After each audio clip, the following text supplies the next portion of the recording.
This week on the show, we are joined by High Limit Racing co-founder Kyle Larson to talk off-season racing, the 2025 season that was High Limit Racing, sprint car money and earnings, and FloRacing's impact on the growth of grassroots racing, all on this week's edition of the High Limit Room.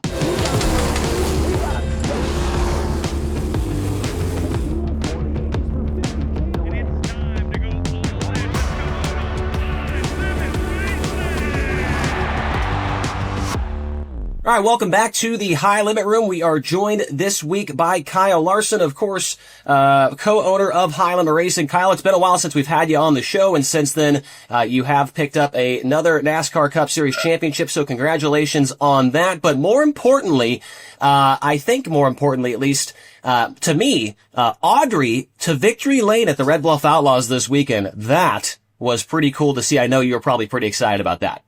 Yeah, she's already done something I've not ever been able to do, is win a beginner box stock race at Red Bluff. So yeah.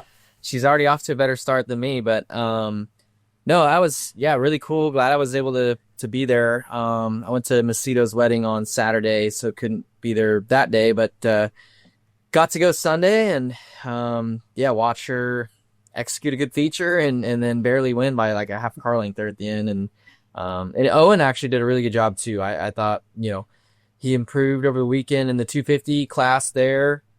Red Bluff's really, really tough. And, so I was proud of him for at least, making the A main. And I think he finished top 10 the second night. And I don't know, got 2 spin roll or something the first night.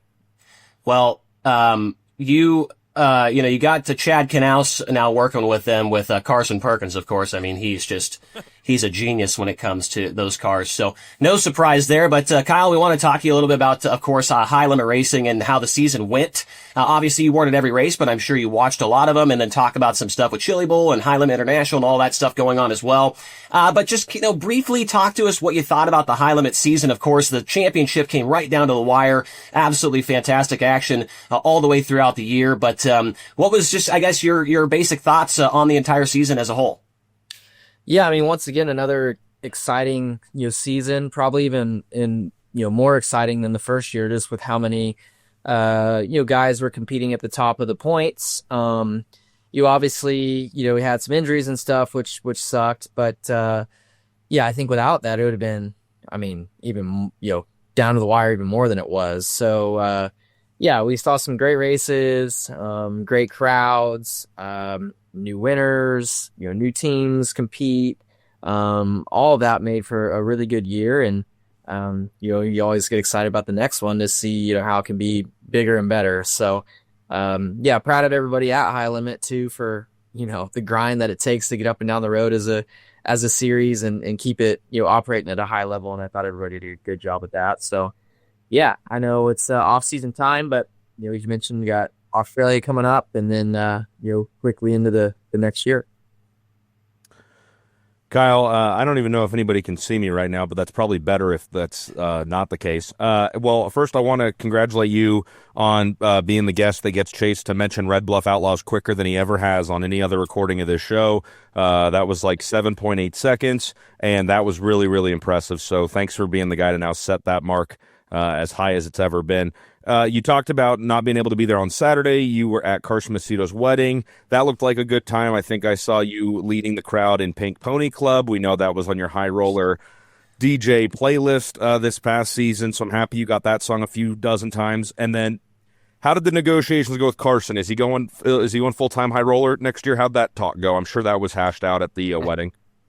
Oh, it's always there's a group text where we've had this group text going for, I don't know, 8 or so years with me, Trevor Canales, Paul Silva, Carson, and Colby Copeland. And we've hounded him for, years about High Limit. So I don't know. I mean, I feel like the new High Rollers Club and Joker's pot, whatever that's called. It's enticing. So ultimately it's not up to him. I think Carson just wants to race sprint cars for a living. But yeah, ultimately it'd probably be up to Phil and their team and sponsors and stuff. But we would love to have them. I think they would be the best addition I think you could possibly get in sprint car racing. He's an exciting driver, marketable, well liked or not liked, which is always good too. So we would love to have the 41 team in Carson at High Limit, and I think I know they would make a great amount of money. And then obviously the freedom factor with all that, competing in all the big events outside of High Limit still. Like I just don't know why more teams wouldn't compete. But yeah, we would love to have them for sure. Yeah, that was definitely a good sales pitch there. And mentioning Carson there, he kind of will be a high roller, at least for one weekend here coming up soon at the High Limit International at the Perth Motorplex, coming up in about 2 or 3 weeks here. Looking forward to get back down there to Western Australia. Of course, that event was a huge success last year. You were able to get the win on the final night in dramatic fashion between you and James McFadden. But kind of talk to us about that one, because this year I feel like is going to be even bigger. We got, I want to say 12 Americans coming over. You've got Carson, you've got Buddy Kofoid, you got Reitzel coming over this year. Of course, Brad, Rico will be healthy and he'll be there racing as well. It is going to be a stacked field. And I cannot wait to get down there because, I feel like people kind of underestimate some of these Australian guys like a King Shot, like Callum Williamson. And I'm sure there's other guys I'm not mentioning right now. Jock Goodyear, of course, Luke Oldfield, just all these guys that you never hear about if you're from America. This is your opportunity to see them, and they are very, very good drivers over there. Yeah, absolutely. And I had a great time down there last year, and super pumped to get going again. Hopefully Carson stays off of wakeboard this year, and Rico stays away from fireworks, and we can keep it even tougher than it was last year. But no, it's going to be an awesome event. I think having all your I think same Australian guys that were there last year are going to be back. Hopefully, some more will make their way over. As you mentioned, a lot more Americans. I think Buddy is even running, right? So I don't know. I feel like, in my opinion, it's got to be the toughest Australian event of the season. I know the Classic it's prestigious for how long it's been going on and all that, but I just think with the amount of Americans that are going to be at Perth, I don't know how there's a bigger event in the country. 100,000 to win too, much bigger than the Classic. So I'm excited to see it. I think the crowd was huge last year, and I would imagine it's going to be even bigger this year. I know a lot of people have already come up to me all year that have said they've had their tickets booked, and I've got friends coming from New Zealand that were not here last year. So, it's going to be a big deal, and one that I'm really excited about. Kyle, I don't remember if it was the Dale Jr. Download. I don't remember if you've been on that super recently or not, but I saw a podcast where you were talking about your schedule and just NASCAR Championship wraps up, and then it's like you said, going down to Perth, Western Australia for High Limit International, and then one thing leads to another, and it's going to be Daytona for you in February. High Limit kicks off in March. So I want to ask you, you've obviously had a chance to look at the 2026 Kubota High Limit Racing schedule. I want to ask you what you think about it, and most importantly, because I don't know if you know this or not, but High Limit builds its entire persona only around you, a guy who's at less than half of our races. So we need to know, how many races are you going to be at? Because you're our whole identity. So are we going to see it 100% this year? Yeah, I'm High Limit's identity, and I feel like a lot of times I'm the Outlaws' identity as well. So just sprint car racing's identity, I guess. But no, I definitely, I've looked at the schedule. I've looked at the Outlaw schedule as well, and then you just try to kind of piece together your schedule. So and it's all kind of liquid in a way, just with rainouts and whatnot. I usually sometimes a lot of years I lose for sure some races, but then I get lucky. There's some races I get rescheduled that work out in my favor. So but let's see. I'll be at Vegas for sure.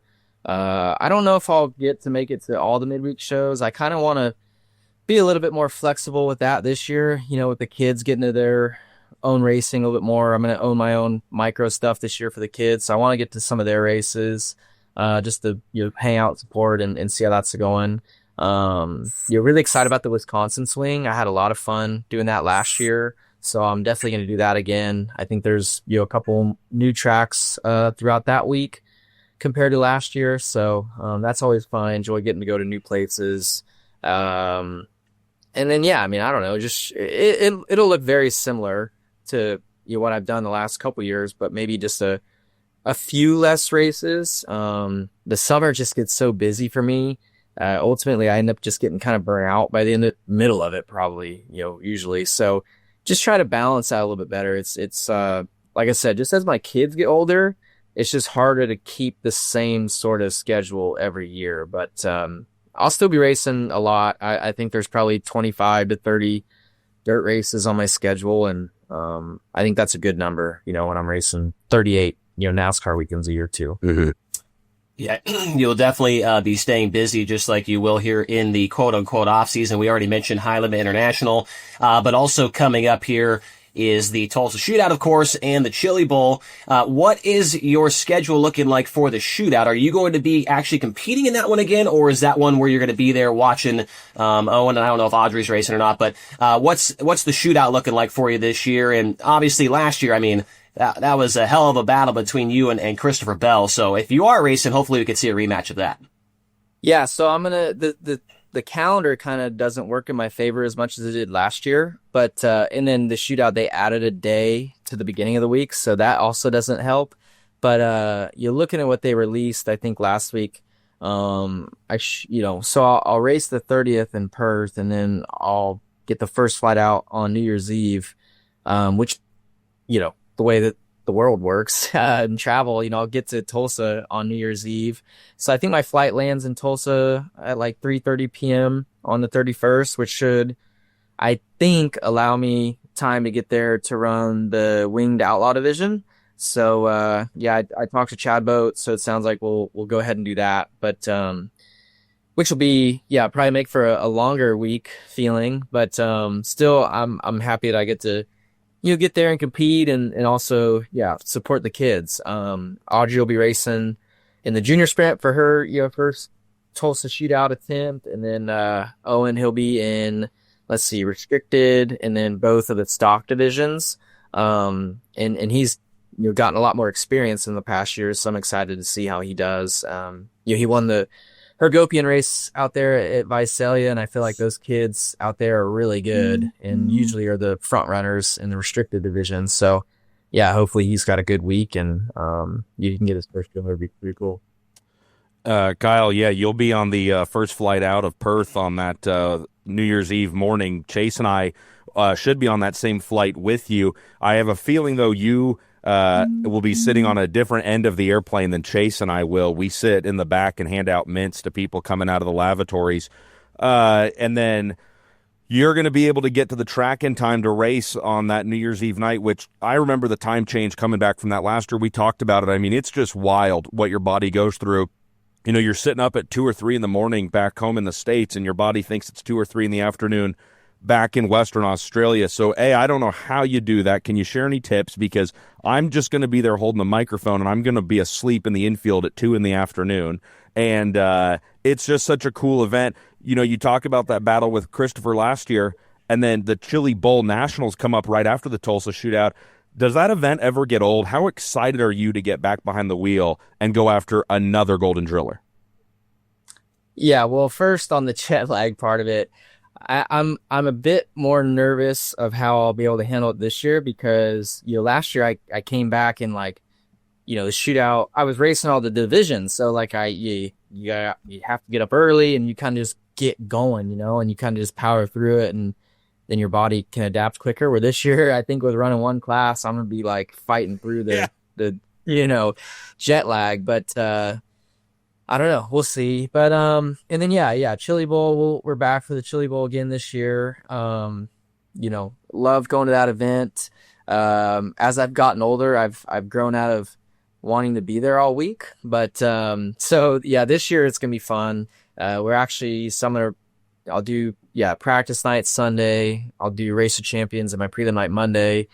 And then, me, Caitlin, Paul, Trevor, JP, Lindsay, we're all going to go to Telluride and go ski for the week, come back Friday. And, hopefully we're set up well for Saturday. But yeah, no, it's a big event. It's always fun to get to. And yeah, it's been cool to win a few times. I would love to win a fourth, and pass Christopher on an all-time wins list. There would be pretty neat. Just he's so good. But yeah, it's fun. It's gonna be interesting too. I think you got I think Christopher's got his own team going now, so excited to see how that car looks and how they perform. And then your typical guys, Logan's always good. Dason's I think going to be really, really tough. I think Chad's cars are always good, but I think Dason's just gotten better as a driver after spending a full year in wing sprint cars. I think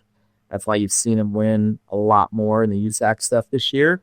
And then, yeah, when he runs the midget, he's always up front. So I would say Dason and, yeah, Logan, Christopher, they'll probably be the favorites. But, yeah, your normal bunch up front, probably. Yeah. Yeah, I'd like to double back real quick to that shootout battle last year. I think Emmett Hahn mentioned that it was like the greatest race he's ever seen inside of that building. And the track last year was it was very weird compared to what we've seen the last 10 years, at least since I've been going. It was like you have all four tires like on top of I don't even know if you'd call it a cushion. It's like a ramp all the way around, and you and Bell were kind of getting up on top of that. You were kind of getting on top of that, but can you just take us back through that incredible battle? I think it was at Outlaw Non-Wing when that one took place. That was just crazy stuff watching from the couch. Yeah, no, that was a super fun race, right? I started mid-pack, and I just wasn't very good. But, kind of methodically, was able to get my way towards the top 5. And Steven Snyder Jr. actually smoked by all of us and was flying well on his way to win. And yeah, he could lay into the cushion really well. He'd actually, I think when he made the mistake, he got ramped up on it and got the flat. But I had seen that, and I didn't, I was like, oh, that must be what he's doing to get his way to the front. So, I started doing that, and it took me a bit to get into a rhythm, but once I kind of got into somewhat of a rhythm, it was super fast. And yeah, then was able to, get to second on that last restart and chase Christopher, but he was running, kind of a line where it was going to be difficult to pass him, at least in the short amount of laps. I think if I would have had a couple more, I could have, sized up a little bit better of a run, but then, yeah, I was able to, just try to hit the bottom of the last corner and try to beat him to the straightaway. But, he got a good run off the cushion. So, yeah, that was a really, really fun race. Again, Christopher and I have had a bunch of good battles, good close finishes, in that building. More often than not, he's come out ahead of me, but, seems as though lately in the midget we've been able to get the better of him, so hopefully keep that going. But yeah, it's just always fun racing Christopher because he's just so equal to me. I feel like on speed, but we do it kind of two different ways, and it produces really good racing. Kyle, we're going to get back to the dirt stuff here, and I'm going to take a bit of a left turn here, and I want to get out in front of this and say, I'm not asking for any opinions. We're not trying to have a TMZ moment here or anything, but your day job, NASCAR Cup Series racing, has been front page news for the last couple of weeks now. I think today's day number 7 of what I saw one article call a blockbuster antitrust lawsuit that part-time rival of yours, Denny Hamlin, is kind of spearheading. I just want to know from a distance, how involved are you in watching that? Are you keeping up to date in everything that's going on there? Again, I'm not asking what you think of it. I'm not asking for an opinion, but just how much do you or other drivers that maybe you communicate with that compete in NASCAR Cup racing week after week, year after year, how involved in just observing that case are you right now? Not as much as I think you may think. I haven't talked to any other driver about it, or what their thoughts are on it. And really, the amount that I kind of catch up with it would be, I'll probably spend 5 minutes of reading Jeff Gluck's tweets, once 5 p.m. hits, or, whenever the court session kind of ends for the day, I'll get caught up on just reading some quick updates and form an opinion of how the day went for either side. But outside of that, I don't like, I don't know. I just don't get into, I'm not smart enough, I feel like, to even know, all the legal things that are happening, and all that. But yeah, I mean, in a way, sure, you could probably argue that, it does involve me because I race in the sport, but I feel like it just doesn't involve me. So I don't really spend too much time in it. Maybe if it was Hendrick Motorsports, going against NASCAR, for sure, I would be, heavily invested in what was going on. But, yeah, for me, I just, yes, it's the off season, but I'm still really busy doing a lot of other things that kind of capture my attention. And, I just don't have the time or energy to put into sitting on my phone and reading it, or driving down to the courthouse and sitting through a full day of it, or anything like that. Yep. I wanted to wrap things up here as far as the off-season racing with the, the Shootout, High Limit International, and the Chili Bowl here. Last year's Chili Bowl, there was like 3 moments in that race where, I thought maybe you were going to, not finish the race, including Bannergate, of course. Bannergate was obviously, it was rigged and everything about it. It was a terrible time to be a Chili Bowl fan, of course. But take us through that race as well. Dason Pursley, your most recent arch nemesis. You and him had a very good battle as well in that one. And I mentioned it earlier. I mean, I felt like the racetrack was different from when I've ever seen it before. I want to get your thoughts on that. And also, it was the first year, I believe, if I remember correctly, the first year of a 40-lap main event. So just kind of your thoughts on those topics there. Yeah, well, I mean, I hope that they go back to 55 laps, because 40 goes by way fast. I don't know what you guys thought, but man, just for me in the car, like that 40 lap race was just, we had a caution, I think, past halfway, and I was like, wow, we only have like 15 laps left. That's crazy. But yeah, no, again, it was just, the track was a lot like it was sort of at the Shootout, but even more of like a ramp, where you could get, I would say like easier above the cushion. But, it's still like rough and choppy up there, and hard to be consistent. And, yeah, I definitely had a few moments throughout that race, or at least a couple that I can think of. The lappers got together into 3, and I ramped over one of them, stalled it midair and landed. And thankfully the wheels turned back over and the engine refired. And then, yeah, I got tied off of 4 and kind of climbed the wall, and,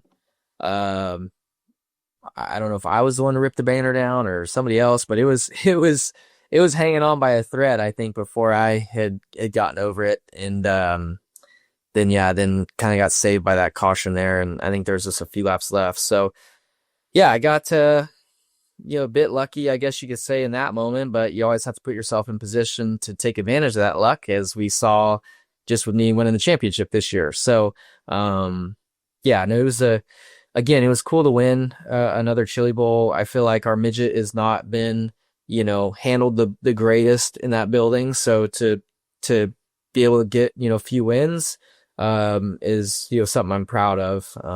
So yeah, hopefully we can get our car a little bit better this year, and things become a little bit easier, and it's easier to kind of execute a race from start to finish. I personally hope we do not see a track like that. I just felt like the bottom was not viable last year. It just seemed like it was kind of just, how fast can you go on the top. So I'm hoping we see kind of a normal Chili Bowl track, and maybe with the 55 lapper, that'll take place. But Tony, I just had to mention that. Tony, take it away. No, thank you for mentioning that, Chase. We all want to have a, what do you say sometimes in the race? You want to have a hot bottom. That's what you like, to roll hot bottom. Yep. You said that at Paris, and I haven't been able to stop thinking about it, unfortunately. I think, though, if I could butt in real quick, I think racing evolves, I think if I didn't stumble across that line at the Shootout, I don't think that line potentially may not be a thing at the Chili Bowl. And then then the top is slower, then the bottom is in play more. So yeah, it'll be interesting this year to just kind of see like how the track prep evolves with the style of racing and how it has also evolved. So yeah, we'll see. But yeah, I mean, I'm sure track prep crews and drivers were all kind of adapting each night. Well, the good news is, as exciting and as kind of tantalizing of a preview as you just gave for the whole month of January in Tulsa, If folks want to watch every single lap of it, all they need to do is get a FloRacing subscription, and they'll be dialed in for Tulsa time this January. Hey, speaking of big events on FloRacing, I know you were busy at Carson's wedding this past weekend, then getting out and watching the kids race. I was at CJ Leary and Christy Bemis's wedding, I guess Christy Leary now legally, and your teammate Alex Bowman was there. I hope you are half as much fun at a wedding as Alex Bowman is, because that guy's crazy, but that's for another podcast. FloRacing had a huge event on this weekend. You may or may not have been able to see it with everything you had going on, but the Dome over in St. Louis sounds like it set record numbers on FloRacing as the most viewed event they've ever had on the platform in the racing side of things. Did you get a chance to watch? What do you make of the Dome?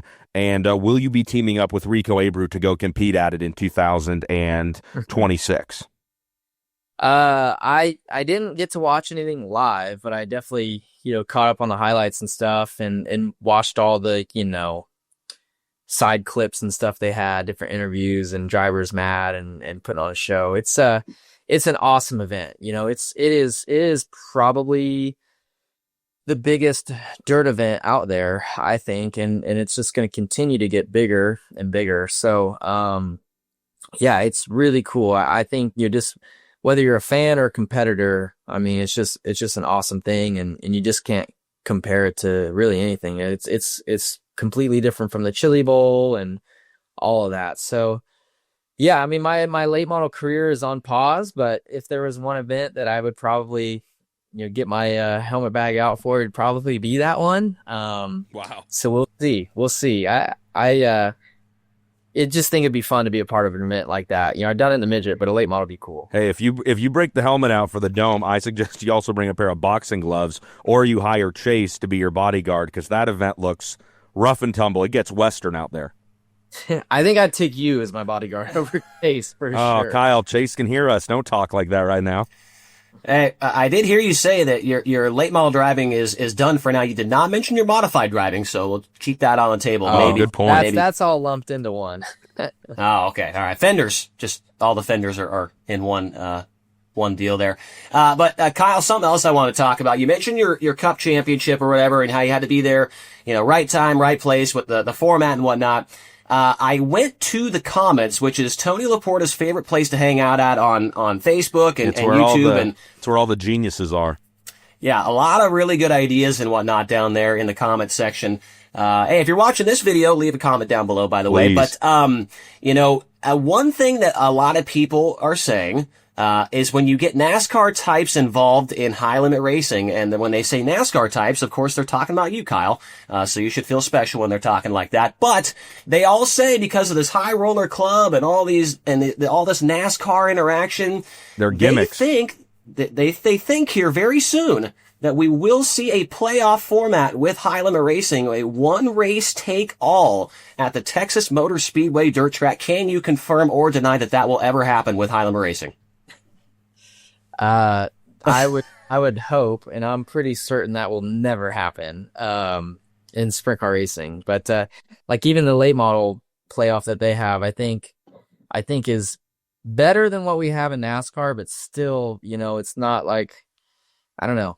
It's just not fair. So, or not the fairest way. So, and to me, it doesn't even really add that much excitement at all to a dirt season. So, no, there will be no playoff or winner take all sort of thing. And hopefully, I think even in NASCAR, I hope we're done with the winner take all, it sounds like. So, yeah, fans don't have to worry about that. So, yeah, but I'm glad you cleared that up. I don't want to keep going on because I'll get myself in trouble talking about it. And I will mention, I mean, we have almost double the amount of races in NASCAR, and there were still 3 guys that were going for it the last race. So I just had to get that out there because so many people are and if 2 of them didn't get hurt, there would have been 2 more. So right, yeah. Well, I don't know. I've heard Brad say we're going to stage breaks in 2026. So Kyle, you need to check in with your co-owner. Knowing Brad, and you guys both know Brad. We all know that there will be no stage breaks because I mean even the amount of time it takes to spin the wheel he hates.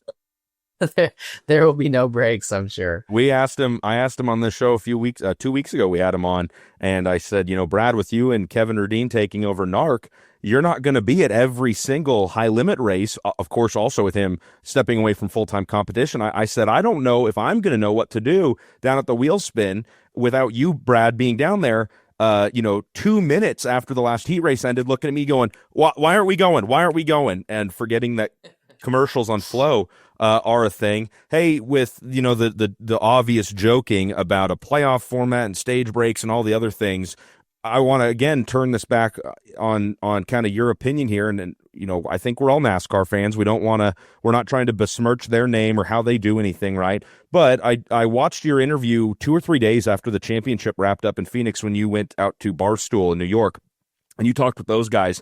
And you in that interview said, as the champion, you were kind of advocating for getting rid of the one race championship decide all deal. And if that's not indicative of how it needs to change when the guy who benefited from it the most is calling for the change, I don't know what else could be the bigger smoke signal than that. But I kind of want to get your opinion if you're willing to offer one here.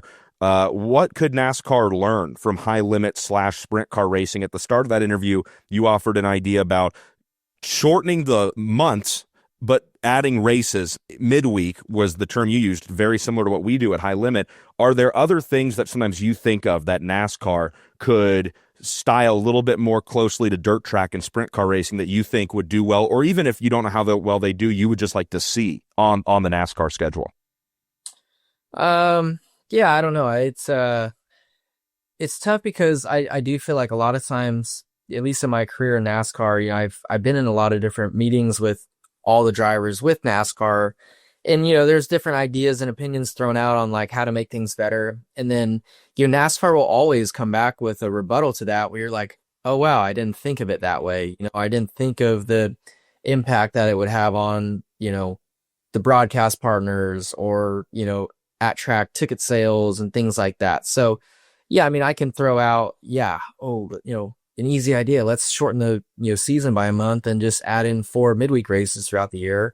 Well, then I don't know what the rebuttal would be to that, but I would imagine something to do with broadcasts or at track sales, and they would have a good case to be had. So I don't know, but I also think that's something that you might not see a return on it in the short term, but I think long term, I think as fans get used to it, and especially in the summer months, I think you could pull it off for sure. And then, end your season a little bit earlier would be great. So, I'm not asking for less races. I'm just saying less weeks. But I don't know if that'll ever happen. And then, I think there's some races that could be shorter. I think just attention spans throughout all sports is just not what it used to be. And, you look at a Formula One event, their races are 90 minutes or something. Where our shortest race would be, barely under 2 hours and 45 minutes probably. And that's if, it went green to checkered with just the stage break cautions. I think we need to, over time, not the marquee events. I think, the Daytona 500, Southern 500, Brickyard 400, Bristol night race, like they should be either 500 miles or 500 laps, but I think some of the other ones could be shorter for sure, and I think it'd be a better experience for everybody at home and at the track. Yeah. Well, I think that you mentioned the attention span. I think that's something that sprint car racing has a little advantage right there. We're not sitting there for 3 hours having a race. Well, right? High Limit has the advantage, right? Bingo. That's what. That's what I meant to say. Across the street, they still love to end at 11 p.m. So that's because of Daddy Brad Sweet. Just imagine if we could have starters on sprint cars, man. I've heard you talk about that before. Maybe someday. Oh, I wasn't sure if you talked about that on the Drivers Project, if you can remember, since you were probably up till 1 a.m. doing it. They like to start that one at 10 p.m. on the East Coast, man. Yeah, felt like I was in an outlaw race. Oh, oh, Kyle, they have families. Well, something else that I would like to talk about that's not gonna, whatever, is Amazon Prime. FloRacing 24/7, Amazon Prime, that was announced last week. Pretty cool, deal they got going on there. I'm not exactly sure what that's going to lead to, but as of right now, you can watch on Amazon Prime Video FloRacing 24/7. And we know that NASCAR this year had some races on Amazon Prime Video. What do you think about that partnership there? I don't know what, like I said, I don't know what it's going to lead to, but I feel like that's a pretty big deal for sprint car racing and just dirt racing really to be on that type of platform. Yeah, for sure. I mean, and I'm probably exactly as you. Like, I don't know any details on it. I don't know. I had not even heard about it until it was released. So, but reading or not even reading the release, but just hearing that it was on Amazon Prime. I mean, that's a huge deal. Like Amazon is such a big company, and I know they spend a ton of money with NASCAR to have the rights to stream. I think it was like 5 races this year. So. Yeah, who knows what it could lead into. But I think sprint car racing itself has to continue to grow for these companies to want to invest into what we're doing. So yeah, hopefully it leads to that, and we can just keep getting outside eyes who maybe never watched sprint car racing. You get them to stumble across it on Amazon Prime, or I even think they kind of like the Fox Sports deal. I mean, yeah, same thing. Exactly. Yeah. So, and I think we'll have more of those, this year too. So, yeah, I'm excited. I'm really, really excited about the growth of dirt track racing, and and a major part of that has to do with Flow Sports. So, I think we all owe a ton of gratitude to them and Mark Floriani and Michael Rigsby and their whole team for. Yeah, their innovation and work to continue to grow, grassroots sports, really, in general. I agree completely. It was really cool to hear Mark Floriani speak at the High Limit Banquet last year and kind of explain where Flow Sports came from and the idea, to do what you just said, Kyle, which was let's just get more eyes on grassroots sports, because there's that misnomer out there that, because it's not one of the big 4 or it's not one of the top premier divisions of motorsports, there's not a lot of fans for it. That couldn't be farther from the truth, and Flow Racing is proof of that. And then, like Chase said, the Fox Sports 1 partnership has been massive, in my opinion, because after Eldora, I had people reaching out to me who I sent the hey, it's going to be on FS1 tonight. I had people reaching out to me saying, is there more of this on this weekend in the foreseeable future? People downloaded Flow subscriptions off of that. So the FS1 partnership has been a positive for sprint car racing, period. Big news in the sprint car racing world in the last 24 hours. Maybe it was just a little bit over 24 hours that it broke. Donny Schatz returning for, I believe this will be his 30th season with the World of Outlaws, and he's going to team up with CJB. What are your thoughts on that partnership? Yeah, no, I was surprised by that. I hadn't really followed along with Donnie's journey here throughout the off season and what ride he was going to end up in. But obviously having a guy like Donny Schatz still competing in sprint car racing is good for the sport. So. Yeah. I hope we can see him get back to the level, maybe not the full level what he was, because I still want to win some races, but I do want to see Donny, being competitive again. I think this was the first year in forever that he didn't win a race and all that, but I think CJB has a great operation, and it's, I don't know much about it, but I think Barry was going to go back on the road, so having a team like that be a part of both national series, I think too is a really good thing. Obviously we wish that they would have been both on High Limit, but I think we know Donnie would never end up on High Limit, but either way, we're gaining another team to the sport of sprint car racing. Yep. So that's a positive, and I think that's something we can all be happy for, and hopefully Donnie can get his career or his results back on the right track, and hopefully retire someday close to his peak, and something we can all remember him positively about. That was one of my main takeaways, was it to have another high level team on the track. I think that was a big part of it as well. So more and more competitive teams on the track are always good. Kyle, I'm going to talk about something. I'm going to try and word it correctly here. It's something that bothers me a little bit, because I'm a lover of dirt track racing, right? I mean, hot take. Here we go. It's not even a hot take. It's not even hot. Maybe Kyle's is a hot take. Maybe it is. I have no idea. But, the guy that said this stuff is a dirt racer, but he's from NASCAR. Okay. I'm talking about Kenny Wallace. Okay. And a few weeks ago, he had, I want to say it was Stuart Friesen on his show. And I'm trying to remember, just off the top of my head here, but he said something along the lines of, and maybe this is the wrong number, but I think it was like, there's about six guys out there that race dirt full time that make a living at it. And I sat there and I was just like, I don't know all the numbers for every single guy, but I can tell you that last Friday, I was at a wedding that Zach Hampton was at, and I was kind of BSing back and forth a little with Zach Hampton, and somehow we got on, his percentage of what he makes at Bill Rose Racing, last year with the Outlaws, and I was surprised by how good of a percentage it was for Zach Hampton. And I looked at SprintCarRatings.com, I said, man, if these guys at the top of the sport and earnings were able to make Zach Hampton's percentage, then a lot of these guys are making a living racing sprint car, and not even talking about late models. We're just talking about sprint cars only. Last year, there was 18 guys that made over $200,000.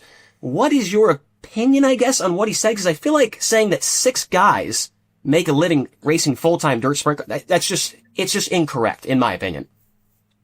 Yeah, I didn't see it. But, yeah, and I don't know. I mean, what's the definition of a living either? I think a lot of people in the world can make they can be happy in life making $40,000 a year, So, but yeah, there's a lot more than 6 people making a living, racing dirt racing. I would say, I mean, you can even look at your local guys or make, PA, Iowa. I'm sure there's California guys that can make a good living racing sprint cars. So, and then you factor in merchandise and all that. I mean, yeah, championship purses. Yeah, yep. Exactly. So, I mean, I feel like if you're on a national tour, I mean, you're bringing in. I don't know what Zach Hampton's car brought in. I don't know his percentage, but I would assume, yeah, if you're on a national tour, you're probably bringing in at the minimum, close to $100,000 by the end of the year, which I think is pretty solid for that's more than me, I will say. So yeah, a back marker driver, or team, anyways. But yeah, and then obviously, yeah, I mean, just like anything, I mean, your top guys, ones who are winning races, are gonna be making good money. But I don't know. I'd have to pull up Sprint Car Ratings. I'm sure you have it probably close to you, but I'd imagine there's 30 people making a living racing sprint cars, at least. There was living. 40 yes. There was 44 drivers that made over $100,000 just in purses last year. Yeah. So, I mean, yeah. Yeah, I don't think I think you can get by with that for sure. Yeah. I can't wait till. I think Kenny I think Kenny a lot of times, I don't listen to his stuff that often, but I think he says stuff just to get things, going. And, I'm curious what like Stuart Friesen's take was on that, because I don't really know what the big block side of things are. I don't know what their purses are. I have heard a lot of dirt late model guys make a less percentage than sprint car guys. But I don't know where big blocks kind of fall into all that. Well, I did hear that the late model guys, some of them, apparently, this is on Twitter, that apparently a couple late model guys made over $100,000 in merch at the Dome. I cannot see that being true, but I did read that somewhere. Really? Oh yeah. I just judging off of like our biggest nights we've had at like Knoxville, $100,000 a lot in a well, I guess in a weekend, yeah, I could see it for sure. Yeah, I could see it. I could see Bobby Pierce, Davenport. In a weekend, yeah, probably bringing in close to 100. That's wild. Suave did an interview with Nick Hoffman out there on Merchandise Row, and Nick said it's more of a logistical challenge to get the merchandise trailer booth set up out there and ready and good to go than it is the race car and everything to compete with. Yeah, because, I mean, I don't know what the feet you're allowed. I know there was some drama, it sounded like, on that, but yeah, I know the years that we did it. Yeah, we had to build some. And it's evolved since then. I looked at a lot of their their setups this year, and they're pretty cool. But yeah, I would imagine, like storing it, just the logistics of selling it and then selling out of it, getting more boxes up there, because you don't have the space for a guy like JD or Bobby or whoever is selling a lot. Like, there's probably not enough space for all those boxes and shirts. But it's a good problem to have for sure.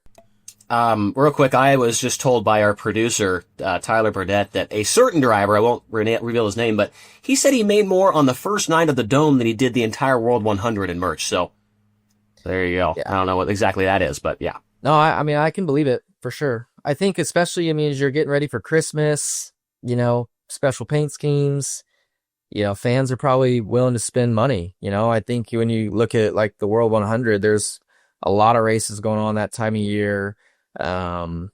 Yes, there's special paint schemes and stuff, but I don't know. Something's different about the Dome, where I think people are probably just willing to go there, splurge and have a good time and spend some money. Man, you're not kidding. And I tried to watch and read the transcript of they obviously were smart at the Kenny Wallace show, and they cut out the 9.5 45-second section of the show with Stewart where it's titled, "Do you make more money dirt racing or NASCAR trucks?" And that was the video. Yeah. Yeah. And the first line of it, literally, I'm not listening, I'm reading the transcript. Kenny opens up and Kenny goes to Stewart, "Where can you make better money, running that NASCAR truck or that mod?" And then obviously I think Stewart probably does a little bit of like maybe deflecting and then answering. Political. Yeah. You got to dance around that, because I think what Chase and I are asking here, Kyle, is how much money do you make a year racing NASCAR and sprint cars? You can text us later on that. Money is not always a representation of the most popular driver. T-shirt sales typically are. Again, in that interview you did with the guys at Barstool right after winning the Cup Championship, you said something that I found really interesting, which is, you talked about you've never won NASCAR's most popular driver. You really, really want to. That's something that means a lot to you. If sprint car racing ever was able to actually accurately tabulate votes on the most popular driver in our sport, I think we all know who it is. But who would you say would get the most popular driver in winged 410 sprint car racing? And then, of course, who would get the least popular driver? You can answer in whichever order you want. You don't have to answer that second one. I do think I really think if I ran a full season, I still think Rico would beat me as most popular. For sure. I think our merchandise sales are pretty similar. Mine are probably a little bit higher, just strictly because of the NASCAR fan that comes to the track. But I feel like if you were to poll just sprint car fans, their favorite would probably be Rico, which I think is awesome. I think that's really, really good for our sport.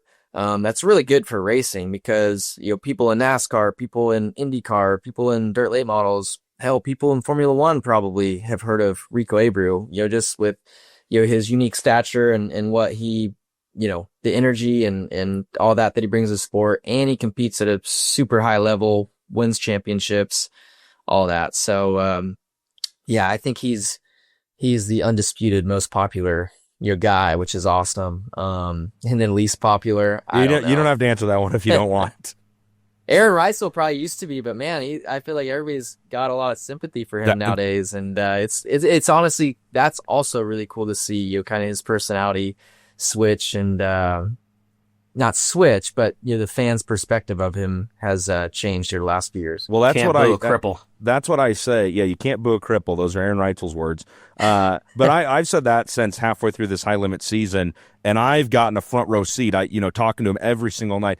The people, I said this in an interview with him, the people who don't like Aaron Reitzel don't know him. But I think that's accurate of almost any race car driver, professional athlete, right? If you don't know the person that well and all you see is that little snippet of them on Flow, on Dirt Vision, whatever, and you don't like what they say or how they ran your favorite, you're going to think that guy's the biggest loser in the world. And most people have no idea the genuine people that all you drivers are. So I agree with you 100%. Aaron Reitzel's, PR campaign, which wasn't even a PR campaign this year, has done wonders for him. If you don't like Reitzel, it's just because you don't know him that well. Yeah. No. Yeah. I think just go get hurt a couple times and you'll win some fans over. Sympathy's a hell of a drug. No. Yeah, I think, no, I just think I think for sure, I mean, the injuries probably gave him a different perspective on life. Family probably gives him a different perspective on life. And then, yeah, I think it just changes your mood a little bit and how you approach people and interviews and all that sort of thing. But no, it's been really cool to see him kind of transition into, a fan that people still, probably boo at times. But I would say he's won a lot of people over. Yeah. Kyle, I wanted to switch gears and something real quick here because you did mention injuries there for a moment. And last week, a couple days ago, actually, somebody who you and I have both known for a really long time and is, I mean, a really good friend of mine. I'm sure he's a good friend of yours. All three of us raced in the same places together, back in the day. I'm talking about Chase Johnson. I don't know if you saw his video that he put out the other day. Incredibly sad video to watch. But also a video that I think opened the eyes to a lot of people that we do have some things to work on in the sport, of course, with the safety side of things, which they are making things like the chasm and other things like that to make this sport even safer. What did you take from that video from Chase Johnson? Because like I said, man, it has been a rough 2 years for him. And that video, I mean, I sat on my couch for 5 minutes after watching it. It was like, holy cow, dude, like this is bad. Like this was a incredibly sad video to watch. Yeah, no doubt. It definitely, I think impacted everybody, who had watched it, both, emotionally, and then also impacted them of like, at least for me, thinking, which, I mean, anytime somebody gets injured, you think about, okay, what happened, what could be prevented in the future to try and make things of that situation better. And then for him to put out a video though, and show photos and the onboard video and stuff that, is probably very obviously a traumatic moment of his life, and to put out in the public, I thought was, very good of him, to educate us all, to hopefully not run into that problem again. I think my main takeaways, from it were, I think when Chase is a fairly smaller guy like myself, but I think you need, when mounting a seat, I think you really got to get your cockpit set up to your seat position and all that. I think just my opinion of looking at it was just the thick spacer, the long bolts. I think that just allowed for, the bolts to bend and then, then it, it ended up how it did. But I also run the hybrid, and I listened to what he was saying about it, and I could see his take on that and how it pushed or whatever into his spine there. But I just don't know if I think if the bolts weren't as long as they were, I don't think the seat wouldn't have moved or bent as, at least hopefully as much. But and then, I mean, after watching, finally actually seeing like a full video of his flip and how he landed, man, there was so much energy in that impact. Like, hopefully he wouldn't have been, say he had shorter bolts and all that, hopefully he wouldn't have gotten paralyzed. But man, I just think with how sprint car accidents are, I think that'd be a tough impact to not have some sort of injury from. But yeah, I think you just try and learn from it, and hopefully, it doesn't, hopefully things just continue to get better. And I'm, happy that there's guys like the Chasm system that are coming out to try and, make impacts a little bit softer. I think, as we look at that, hopefully we can start to get seatbelts mounted to the seats. I think that would help, that brief moment of the belts becoming loose as the seat kind of, travels on the pucks there. But yeah, I don't know. It takes money and investment and development, and that's something that I think a lot of the manufacturers might not have to do, at least at our level of racing. So we'll see. But that was a gut wrenching, especially the end of the video, for sure. I watched that with my kids on the way home from Red Bluff, and and especially I think he knew the severity of it. So I think that's good for somebody that young to see it and recognize. I agree, and I agree with you, Kyle, on the fact that, man, what a what a strong thing for Chase Johnston to do, right? And to put a terrible moment, probably the worst moment easily of his life, that family's life, out there for the world to see.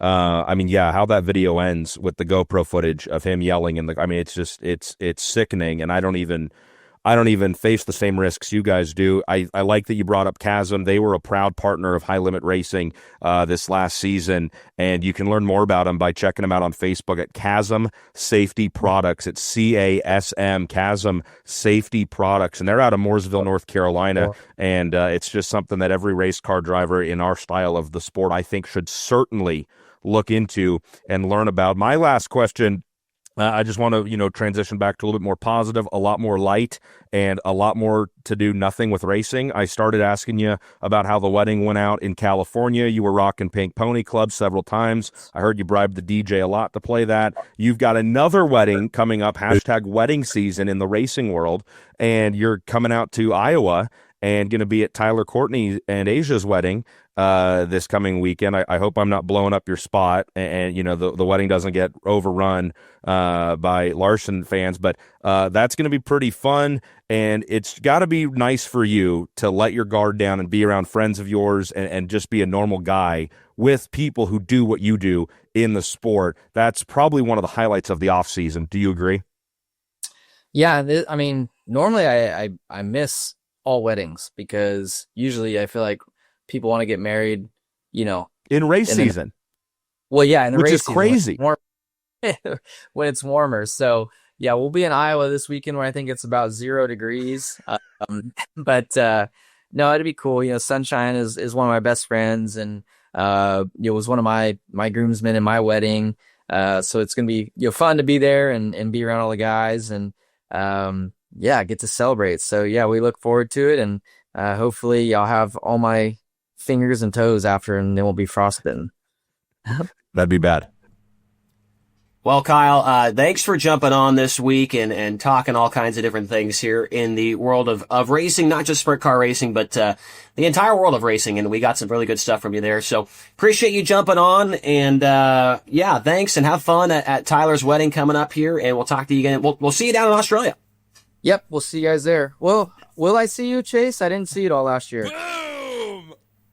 Yeah, so I'm thinking since we all have the 5 a.m. flight on the 31st, we should just go over to the casino and stay up all night. I mean, might as well, right? I mean, that's what I did last year. I didn't see you there either. I was there with Brad. You. Brad Sweet saw me there. Brad Sweet and I played roulette. I did not see you there, so we'll change that this year. Because I was already on the way to the airport. Yeah, you probably were. Yeah. So, well, yeah, Kyle, jokes aside and hating on me, we'll see you in Australia. Oh, for sure. boo-hoo. Oh, here we go. All right. Yeah, no, I'll see you guys. I look forward to seeing you and hanging out hopefully this year, Chase. Yeah, we definitely will. Well, that's all we've got for this week's episode of the High Limit Room. I think next week we will have James McFadden on to talk more High Limit International. Until then, we'll see you guys next week. It's High Limits. High Limits. Yeah, Brad. Yeah.